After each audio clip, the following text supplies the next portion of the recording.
tourniquet placement. Now there's two deciding factors on where you're putting your tourniquets at, and that is if you're running by yourself or if you're running with a team or a buddy.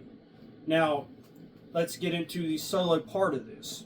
Now first and foremost, I have a 3 rule, and that's at least 3 tourniquets, because 2 is 1, 1 is none. And why have less of what can save your life? Makes sense, right? So let's get into, if you're running solo, where to put your tourniquets at, or options, or what's needed per se. And that is, if you're running solo, you need to be able to access any of your tourniquets via your non-dominant and your dominant hand at any given time. Because, stuff does happen. You get shot in your dominant arm, your left dominant arm, get one blown off, get one crushed, trauma, okay? Stuff happens. So you need to be able to access your tourniquets with both non-dominant and dominant arms. So that leaves us a few choices. Either front facing, mollied on onto your plate carrier or chest rig, which I don't, I have mags.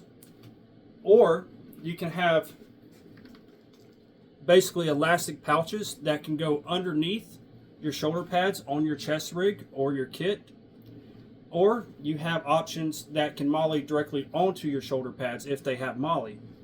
So, but when you do that, you have to be careful as well, because you do not want that tourniquet on your dominant shoulder, because that's the shoulder you're going to be using to shoulder your rifle or carbine or your primary weapon system, and that gets in the way.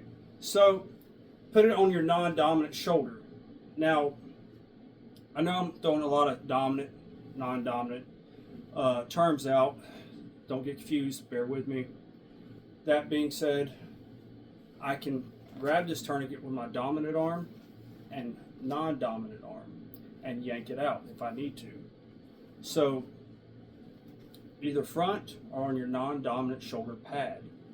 Now when it comes to a gun belt, I put mine in a pouch, a actual pouch right here in the back, mainly center line of my back. For that reason, if it's in the center, I can reach around with my dominant arm, take off the top here, and rip it out. Or with my dominant arm, I can do that as well. Now, you want to always have 3, and you can also put one in your dangler pouch if you have one on a. Most chest rigs nowadays from companies, they come standard with a dangler pouch. Or plate carrier. Most of them have plenty of room to put a tourniquet, if not a trauma kit. You just unzip it, grab the tourniquet out, and you can do that with dominant and non-dominant arms. So that is if you're running solo. Now the only real difference when you're running with a buddy or a team is having that tourniquet easily accessible so they can use it on you if you become unconscious or severe trauma. Now, that being said, there's only a few options that will really work, and one being the shoulder, because you can always get to your shoulder. Whether you're laying face down or on your back, your shoulders are always able to be seen and utilized, i.e. via grabbing a tourniquet or pulling someone's kit and dragging them away. So always have one on your shoulder if you're running with a team. This is just me. And also you may want to have one on the back of your plate carrier, or if you have a flak pack, have one in there or outside of it. Extra ones, because your buddy may need more than one, because sometimes bleeds don't stop with one tourniquet. So basically, when you're running with a team, you want a tourniquet easily accessible to that buddy or to that team member.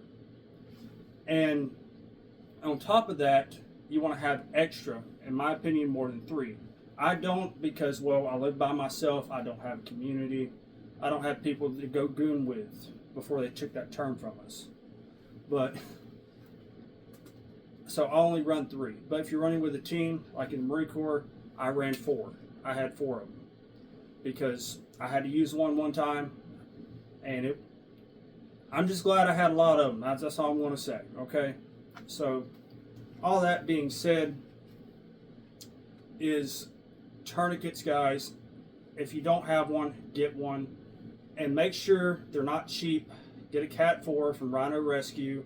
They're a little bit expensive, but that's one thing you don't cheap out on, guys, okay? Is your tourniquets. So do yourself a favor, grab some. And remember, if you're running solo, have them accessible to your left and your right arm at any given time. If you're running with a team, have at least one accessible, easily accessible to your buddy, and have extra for you or for more people in case of massive trauma to more than one person. So thanks for watching, and don't forget to praise the Lord and pass the ammo.